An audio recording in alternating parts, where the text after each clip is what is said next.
25 बड़ी खबरों के बाद आगे बढ़ते हैं। यूपी से बंगाल तक एसआईआर पर सियासी शोर मचा हुआ है। इसी शोर के बीच केंद्रीय गृह मंत्री अमित शाह ने सनातन का मुद्दा उछालकर सियासी बहस की दिशा एक अलग एंगल में बदल दी है। एक तरफ से सनातन को सत्ता की गारंटी बता दिया, ऐसे में अब एक तरफ एसआईआर के विरोध में भ्रम और पहचान की सियासत है, तो दूसरी तरफ सनातन और विकास का नैरेटिव। सवाल यह भी है कि अखिलेश यादव ने क्यों कहा कि बीजेपी के खिलाफ अकेली फाइटर ममता बनर्जी है। रिपोर्ट देखिए फिर डिबेट।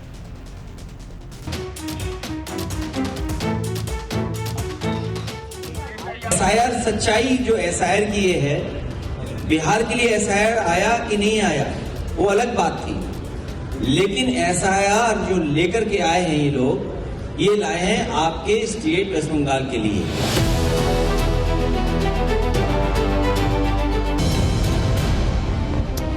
तो क्या वोटर सत्यापन पर विपक्ष भ्रम की राजनीति कर रहा है? क्या एसआईआर पर फेक नैरेटिव के पुराने हथकंडों के फेल होने के बाद विपक्ष डर का नया बाजार सजा रहा है? ये सवाल इसलिए उठ रहा है क्योंकि बंगाल पहुंचे अखिलेश ने न सिर्फ ममता बनर्जी को बीजेपी के खिलाफ इकलौता लड़ाका बताया, बल्कि एसआईआर को लेकर एक ऐसी थ्योरी दी जिसने यूपी से लेकर देश की राजनीति गरमा दी। अगर भारतीय जनता पार्टी से कोई मुकाबला कर रहा है तो यहाँ की मुख्यमंत्री आदरणीय ममता बनर्जी जी मुकाबला कर रही है, और यही मुकाबला करने से भारतीय जनता पार्टी से मुकाबला किया जा सकता है। जितना तकलीफ परेशानी ये चुनाव को लेकर के दे सकते थे। एसआईआर सच्चाई जो एसआईआर की ये है, बिहार के लिए एसआईआर आया कि नहीं आया वो अलग बात थी, लेकिन एसआईआर जो लेकर के आए हैं ये लोग, ये लाए हैं आपके स्टेट वेस्ट बंगाल के लिए, और जानबूझ करके। लोग सवाल पूछ रहे हैं कि जब एसआईआर पश्चिम बंगाल के लिए ही आया, तब अखिलेश पहले बिहार फिर उत्तर प्रदेश में हो हल्ला क्यों मचा रहे हैं? अगर ये सिर्फ बंगाल केंद्रित है तो बिहार चुनाव में राहुल गांधी और तेजस्वी यादव ने इसे लेकर आसमान क्यों सिर पर उठा लिया?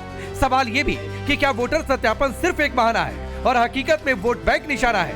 बड़ा सवाल ये भी कि एसआईआर तो पूरे देश के लिए आया, फिर अखिलेश यादव ऐसा क्यों कह रहे हैं कि पश्चिम बंगाल को ही टारगेट कर लाया गया?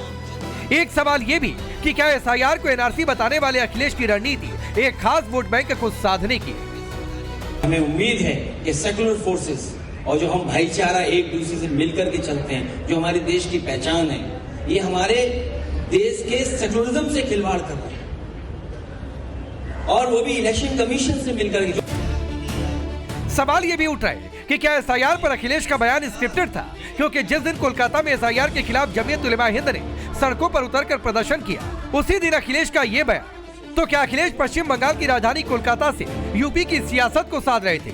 एक तरफ अखिलेश दीदी के कंधे पर बंदूक रखकर एसआईआर पर निशाना साध रहे थे, तो दूसरी ओर दीदी के मंत्री और पश्चिम बंगाल जमीयत उलेमा हिंद के अध्यक्ष सिद्दीकुल्लाह चौधरी एसआईआर पर एआई वाली अजब गजब थ्योरी लेकर आ गए। सवाल ये भी उठ रहा है कि क्या ये सिर्फ इत्तेफाक है या फिर सियासत की सोची समझी स्क्रिप्ट? क्या एसआईआर पर विपक्ष से लेकर मजहबी संगठनों के मुखौटे में ये हाय तौबा एक खास समुदाय का वोट पाने के लिए है? क्या एसआईआर पर ये सारी जद्दोजहद बीजेपी को एक समुदाय विशेष का दुश्मन करार देने के लिए हो रही? इन सवालों के जवाब में यूपी के कैबिनेट मंत्री और भारतीय सुहेलदेव समाज पार्टी के अध्यक्ष ओम प्रकाश राजभर कहते हैं, अब मुसलमानों को भी अक्ल आ गई है और वो अपना झंडा ढोएंगे। अब मुसलमानों को भी अक्ल आ गई, मानो जान गए कि यहाँ कुछ है ही नहीं। जब जैसे होता है ना कि मुसलमान कहाँ जाएगा, किस पार्टी में? अरे वो वैसी के साथ जाएगा, अपनी पार्टी में जाएगा, और कहाँ जाएगा? दूसरे का झंडा डंडा कहाँ ढोएगा? अपना जो है वो सीखे ओम प्रकाश राजभर से मुसलमान। हम 6 को एमएलए लेके सरकार में शामिल हैं और समाज का काम कर रहे हैं, तो आप भी जो 20% आबादी है, लो 80 को टिकट चाप के लड़ो, जीत के आओ। बिहार गए तो वहां जितवा के आए, महाराष्ट्र गए जितवा के आए, दिल्ली गए वहां गए, हरियाणा गए, राजस्थान, जहां ये जाते हैं वहां जितवा करके भाजपा को आ जाते हैं। आरोप लगाते हैं कि बसपा जो है भाजपा की बी टीम है, असली बी टीम सपा। एसआईआर पर विपक्ष के सियासी गदर के बीच दावा किया जा रहा कि खास समुदाय का वोट बैंक विपक्षी पार्टियों से खिसक कर अपना लीडरशिप तैयार कर रहा, तो दूसरी ओर सियासी शोर के बीच केंद्रीय गृह मंत्री अमित शाह ने सियासी पासा पलट दिया। एसआईआर के शोर के बीच उन्होंने सनातन को केंद्र में रख दिया।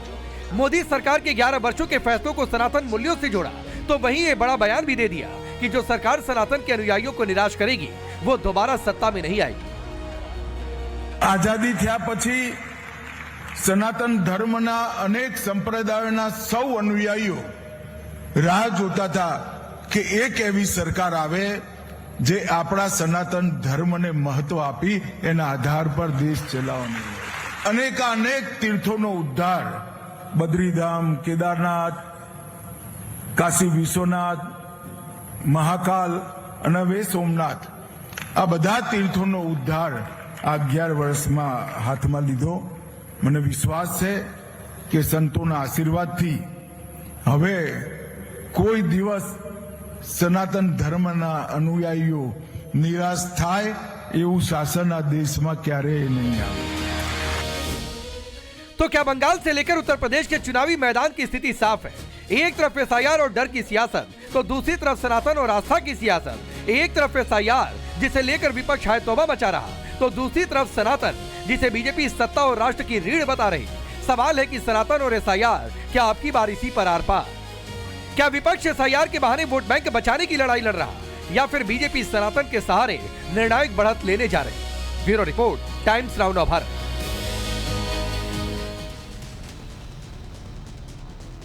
आपने रिपोर्ट देखी. मैं आपका परिचय आज के मेहमानों से करवाता हूं. आरपी सिंह, भारतीय जनता पार्टी के नेता और प्रवक्ता. शिवरास्ता, पॉलिटिकल एनालिस्ट के तौर पर. राजकुमार भाटी जी, समाजवादी पार्टी के नेता और प्रवक्ता. सुजाता मंडल है, टीएमसी के नेता. नूर अहमद अजहरी है, स्टेट प्रेसिडेंट मुस्लिम पर्सनल लॉ बोर्ड के. आप सबका बहुत बहुत स्वागत. भाटी जी, आपसे शुरू करता हूं. मुझे तो ये लगा था कि यूपी में जो 24 के नतीजे थे, आप ही सबसे बड़े लड़ाका है बीजेपी के खिलाफ. 37 सीट जीतकर. उधर अखिलेश यादव कह रहे हैं कि अकेले ममता ही बीजेपी से लड़ रही हैं.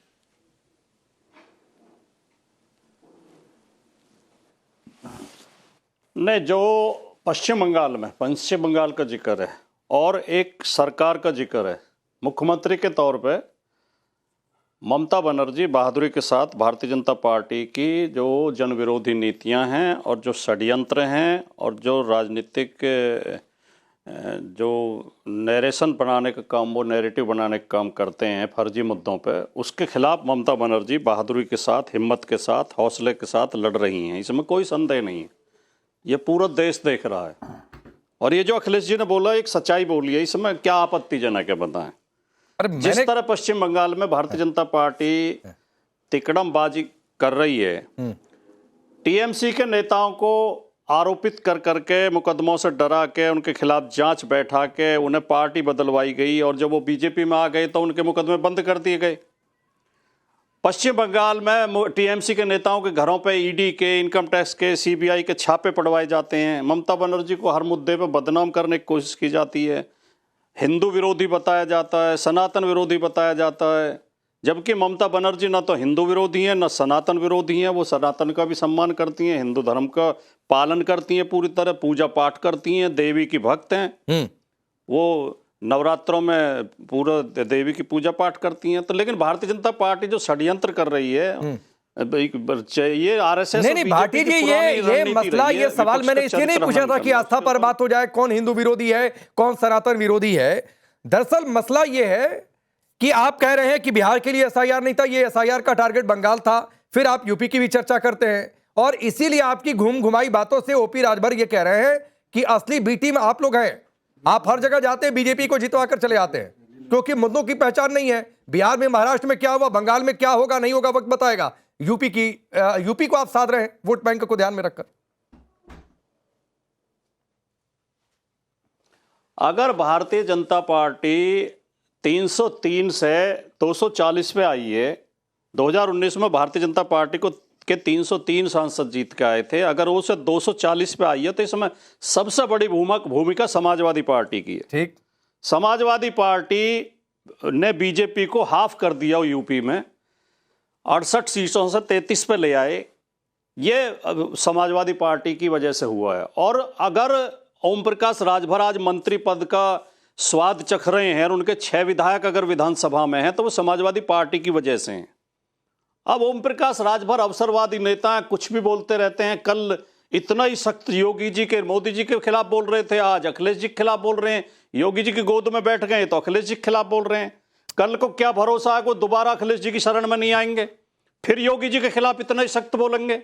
तो ऐसे अवसरवादी दल बदलू नेताओं को की बातों पर क्या गंभीरता से लेना, इनकी बातों को नहीं, क्या चर्चा करनी, इनकी कोई हैसियत नहीं है. 1.5 जिले की ये बात थोड़ी नहीं है. ये अच्छा थोड़ी लगता है कि भाटी जी की हैसियत नहीं है. जब साथ में थे तब पूरी हैसियत थी, बिना हैसियत होते आपने गठबंधन में तो शामिल नहीं कर लिया. हैसियत थी तभी तो लिया, तभी तो सीटें दी, ऐसा तो है नहीं। लेकिन आरपी सिंह, ये टारगेट कहां है? क्या बंगाल से 27 सच जाएगा, यूपी सच जाएगा? इनकी तैयारी तो यही दिखती है। देखिए राकेश भाई, हिंदी में कहावत है खिसानी बिल्ली खंबा नोचे। तो उनमें क्या है कि चुनाव की हार दिख रही है, इसलिए इस प्रकार की बयानबाजी हो रही है। भाटी साहब बड़े समझदार लोगों में से हैं, पुराने लोगों में से हैं। वो कह रहे हैं कि हमने भाजपा को 47 पे 33 पे लाकर खड़ा कर दिया। सर, जितना आपका स्ट्राइक रेट था उससे ज़्यादा कांग्रेस और महायुति का स्ट्राइक रेट था महाराष्ट्र के अंदर। और महाराष्ट्र के अंदर अपनी हालत देख ली ना, आपका स्ट्राइक रेट 58% था, उनका स्ट्राइक रेट महाराष्ट्र के अंदर 64% था पार्लियामेंट इलेक्शन में। और असेंबली इलेक्शन आते आते निपट गया मामला। तो हम तो मान रहे हैं कि कुछ गलती हमसे हुई पार्लियामेंट इलेक्शन में, हमने उसके सुधार कर लिया और यूपी में भी उसका सुधार हो गया। परंतु मैं एक कुछ आंकड़े आपके सामने रखना चाहता हूं। बंगाल के अंदर 7 पिता ऐसे हैं जिनके 100 बच्चे हैं, 10 पिता ऐसे हैं जिनके 50 बच्चे हैं। ये SIR की रिपोर्ट है। 10 पिता ऐसे हैं जिनके 40 बच्चे हैं, 14 पिता ऐसे हैं जिनके 30 बच्चे हैं, 50 पिता ऐसे हैं जिनके 20 बच्चे हैं, 8,682 पिता ऐसे हैं जिनके 10 बच्चे हैं। अब ये विसंगतियां हैं, इन विसंगतियों की चिंता, मैं ये नहीं कर कोई शरारत है, ये विसंगतियां हैं और हमें भी पता है कहाँ पर ये विसंगतियां होती हैं और कैसे विसंगतियां होती हैं। तो इन विसंगतियों में सुधार की जरूरत तो है ही है, इसमें ये थोड़ा कि इन विसंगतियों में सुधार नहीं होना चाहिए। और ये जो बार बार SIR को लेकर कहते हैं ना, ममता दीदी को तो एक ही चीज आती है, वो है कि बाजू चढ़ाकर अपनी फाइलें, सरकार की फाइलें, वेस्ट बंगाल सरकार की फाइलें वो आईपैक के दफ्तर से उठाकर लाई थी।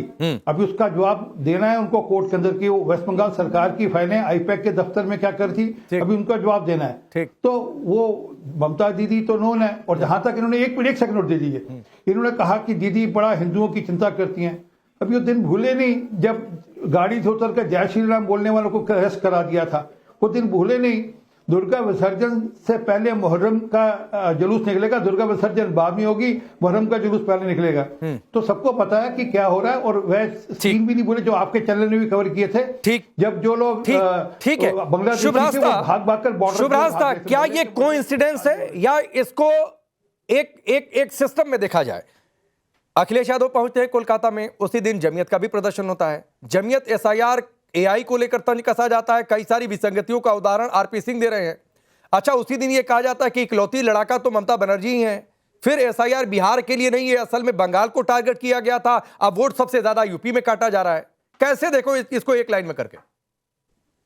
राकेश जी, मुझे तो ये बहुत ही हास्यास्पद लग रहा है समाजवादी पार्टी का स्टैंड, क्योंकि यही समाजवादी पार्टी जो कि SIR के विरोध में बंगाल में खड़ी है, वही Samajwadi party election commission of India के लिए कियोस्क बना करके यूपी में SIR करवा रही है। तो मैं तो नहीं समझ पाती कि ये किस तरीके की राजनीति है।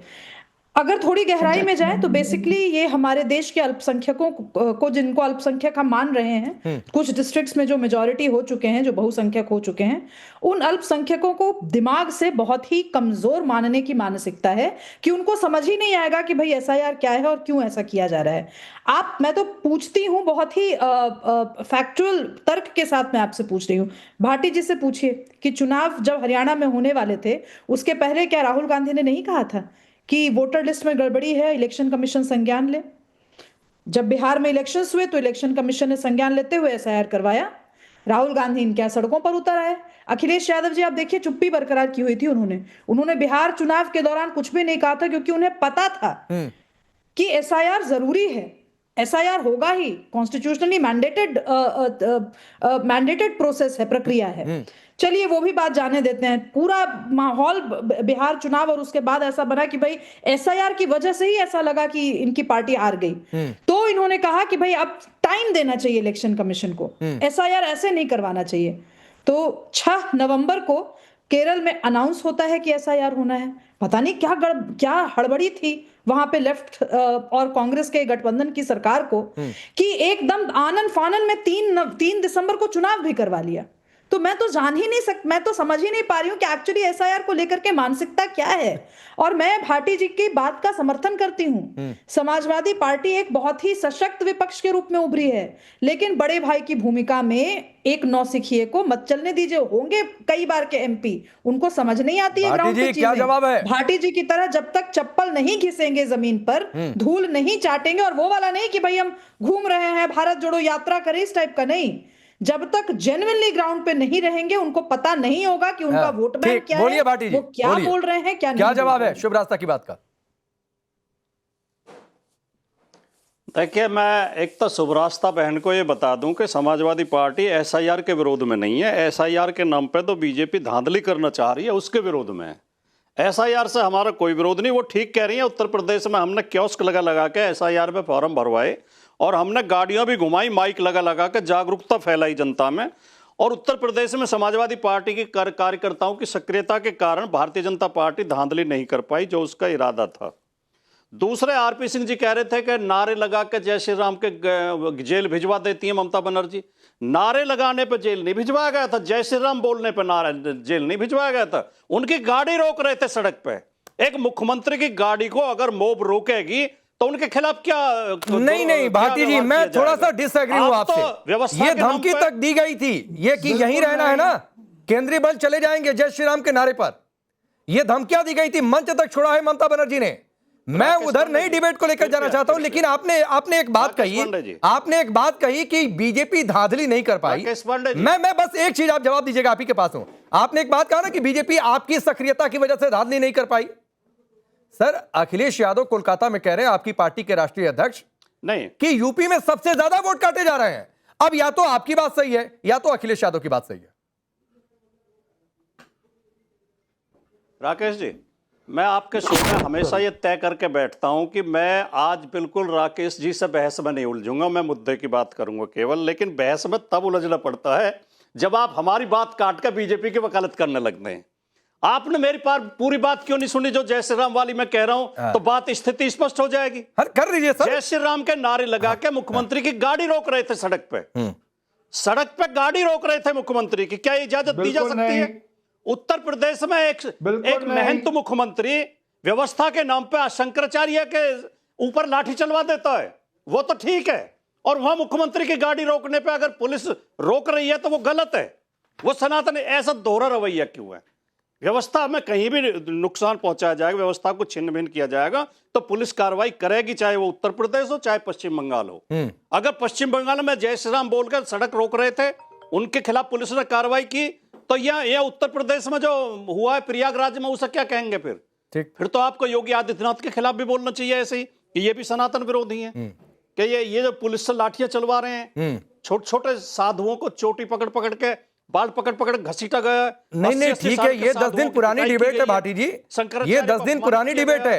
कम से कम 4-5 बार इस पर डिबेट कर चुका हूं। 2015 में लाठियां आपने भी चलवा दी थी और अयोध्या में गोलियां आपने भी चलवा दी थी। मैं सिर्फ ये बोला कि या तो आप सही हैं या तो अखिलेश यादव सही हैं। आप कह रहे हैं कि धांधली नहीं हो रही है, रोक दिया गया, और अखिलेश यादव कह रहे हैं कि सबसे ज्यादा वोट यूपी में कट रहा है।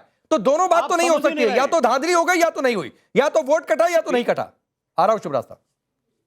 देखिए, बीजेपी के प्रेम में आप समझने की कोशिश अब आपको प्रेम दिख रहा है मेरा सवाल। सबको समान दृष्टि से देखो नहीं।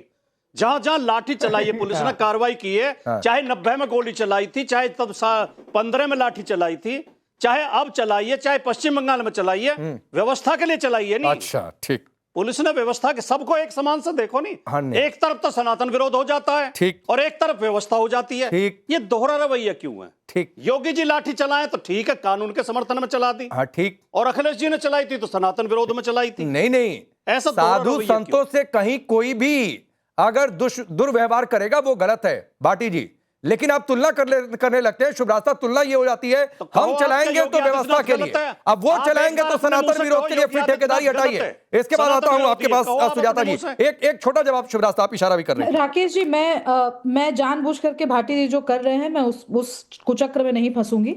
मुझे बात एसआईआर पे ही करनी है। ये बहुत बहुत शुक्रिया भाटी जी का कि उन्होंने एक्सेप्ट किया कि एसआईआर से इनको तात्विक रूप से विरोध नहीं है, क्योंकि कांग्रेस पार्टी का विरोध है। क्योंकि कांग्रेस पार्टी के नुमाइंदे जगह जगह बोल रहे हैं कि एसआईआर का होना ही गैर संवैधानिक है। खैर, दूसरी बात पे मैं आती हूँ। इनका कहना है कि भारतीय जनता पार्टी एसआईआर करवा रही है। भाई एसआईआर, भाटी जी आपको ही पता है, गैर जिम्मेदाराना बयान आप कभी नहीं देते, क्यों दे रहे हैं आज? एसआईआर करवाना इलेक्शन कमिशन का मैंडेट है। आप मुझे गलत भारतीय कोट जनता कर रही हैं। पार्टी या समाजवादी पार्टी आप किसी में गलत कोई कोट लेना कर देना रही हैं नहीं सुब्रास्ता जी मुझे। मैंने ऐसा नहीं कहा। मैं आपको एक नहीं भाटी जी, मैंने आपके बीच में नहीं बोला। मैंने ऐसा आप नहीं भी कहा। सम्मान कीजिए इस बात का। मैं मैंने आपके ऐसा नहीं कहा, माध्यम मुझे से ये गलत कहना कोट कर रही चाहती हैं हूँ आप। कि टीएमसी की इतनी सारी तमाम टीम्स चल रही हैं, जो पॉलिटिकल भी हैं, नॉन पॉलिटिकल भी हैं, कंसल्टेंट्स भी हैं। उनको कहिए कि आपका एक मॉडल रेप्लिकेट करवाएं।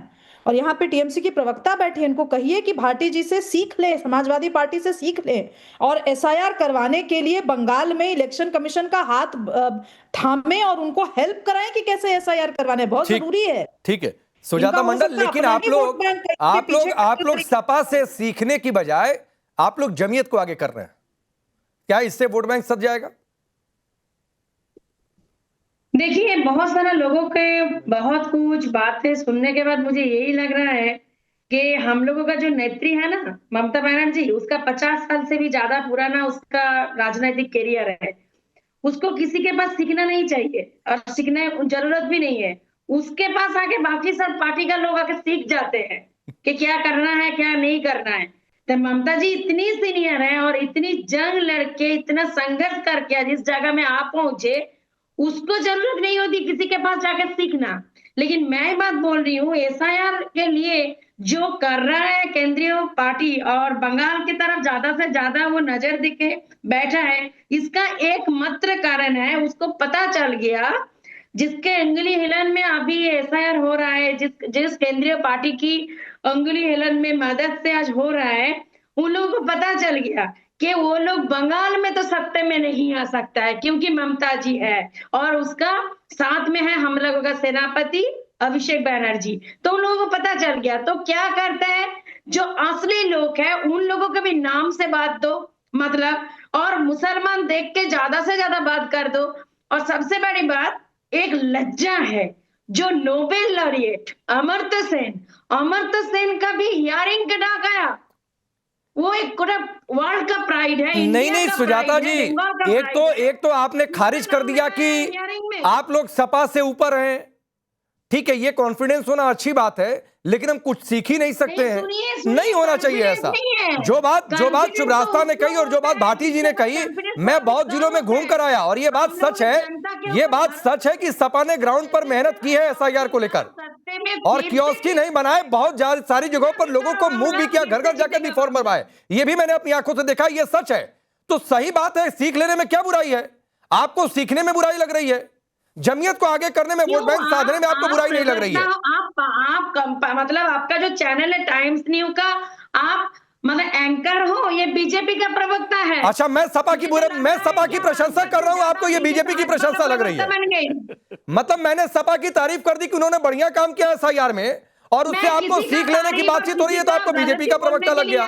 तो मैडम थोड़ा सा समझिए, भाटी जी सपा के प्रवक्ता है। यहाँ पे बैठी हूँ, मैं किसी को सिखाने के लिए भी यहाँ पे नहीं है और किससे सीखने के लिए भी नहीं आई हूँ। नहीं मत सीखिए। ये पता है कि हमारी पार्टी किस हिसाब से चल रहा है। हाँ। 126 लोग मर गए कुछ दिनों में, 126। क्यों मरते हैं? क्यों? उन लोगों का क्या कसूर है? आरपी सिंह कुछ कहना चाह रहे हैं। फिर मैं अजहरी साहब आपके पास आता हूं।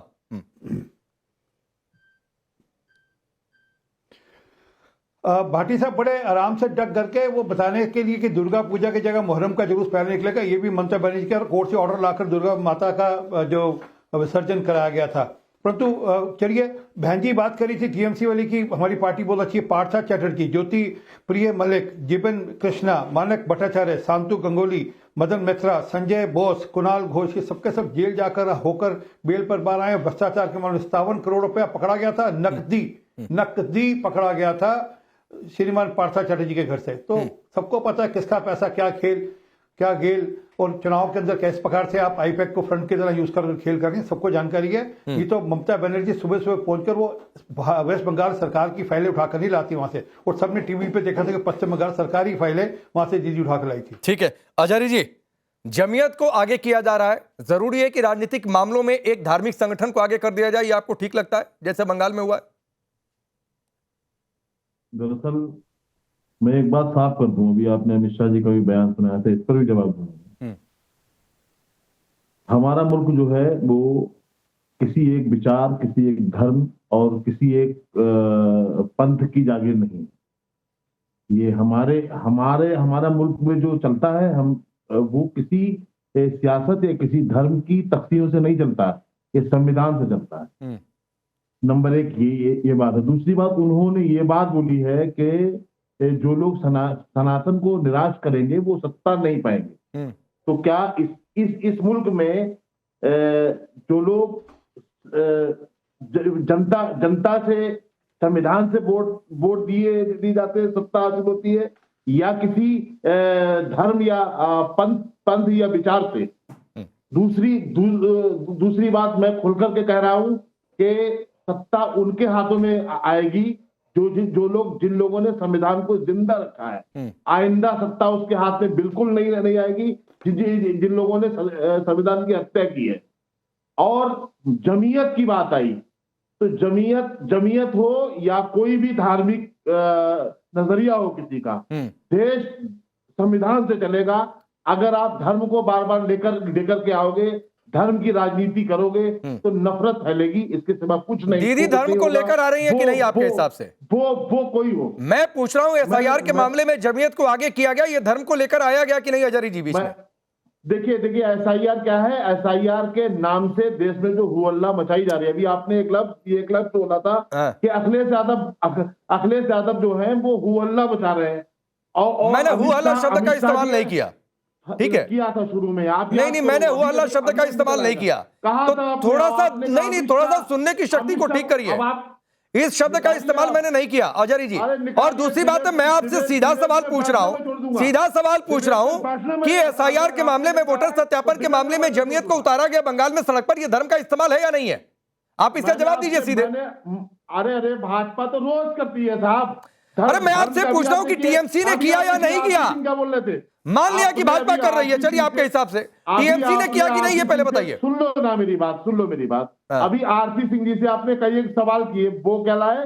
मुहर्रम का जुलूस तो के पास। मैं पूछ रहा हूं कि टीएमसी ने धर्म का इस्तेमाल किया या नहीं हजारी साहब? उन्होंने बंगाल में क्या किया है? मैं पूछ रहा हूं टीएमसी ने धर्म का इस्तेमाल किया या नहीं जमीयत को आगे करके? देखिए, मैंने आपसे कहा कोई भी पार्टी हो, धर्म का इस्तेमाल। अरे टीएमसी ने किया कि नहीं किया भाई? कोई भी पार्टी क्या होता है? मैं सपा बीजेपी तो पूछ नहीं रहा हूं, टीएमसी ने किया या नहीं किया? आप टीएमसी को घेर रहे हो। मैं घेर किसी को नहीं रहा हूं, मैं तो पूछ रहा हूं। आप भाजपा को क्यों नहीं करते हो, बताओ ना आप। अरे फिर भाई, भाजपा ने कौन सा धार्मिक संगठन आगे कर दिया भाई एसआईआर के नाम पर? या समाजवादी पार्टी ने कौन सा धार्मिक संगठन आगे कर दिया एसआईआर के नाम पर? क्या बात करते हो आप? वो भी धार्मिक संगठन आगे करेंगे तो पूछूंगा उससे भी। बात सुनो भाई, बात सुनो। आप कब तक भाजपाई फिर वही बात है, दुनिया के सामने पेश करते रहोगे? बताओ तो आप। फिर वही बात है। आप टीएमसी, अरे भाई बताइए ना हजारी जी कि बीजेपी या फिर सपा ने कौन सा धार्मिक संगठन आगे किया एसआईआर के नाम पे? सुनो, आप दुनिया को बताइए कि भाई जो भारतीय जनता पार्टी ने बिहार में एसआईआर पे बहुत बौखलाई। फिर वही बात है। बाद में शुभ रास्ता 400 लोग उस पर 3 से 4 मिनट। लेकिन टीएमसी जमीयत को आगे करके धर्म का इस्तेमाल कर रही है या नहीं कर रही है, ये अजहरी जी नहीं बोल पा रहे। नहीं बोल पाएंगे अजहरी जी, क्योंकि अजहरी जी को सच्चाई पता है कि नेशनल टेलीविजन पर यह बात नहीं बोली जा सकती। ये अपने लोकल अमित शाह बोलते हैं तो साहब वो सियासी पारा बदलते हैं, अखिलेश बोलते तो हु अल्लाह करते हैं। ये तो आपकी सोच है। फिर वही बात है। शुभ रास्ता बोलिए जी। ये नहीं बोल पाएंगे। आप नेशनल टेलीविजन का पर्दा हट जाए अगर, तो यही बात ये बिल्कुल ही अलग तरीके से, अलग भाषा में ये बोलेंगे। सिंपल सा सवाल पूछा जा रहा है, उसका जवाब हाँ या ना में होना चाहिए। इसमें गलत क्या है? मान लेते हैं कि आप धर्म के आधार पर लोगों को इकट्ठा कर रहे हैं, तो उसको मानिए ना, डेमोक्रेसी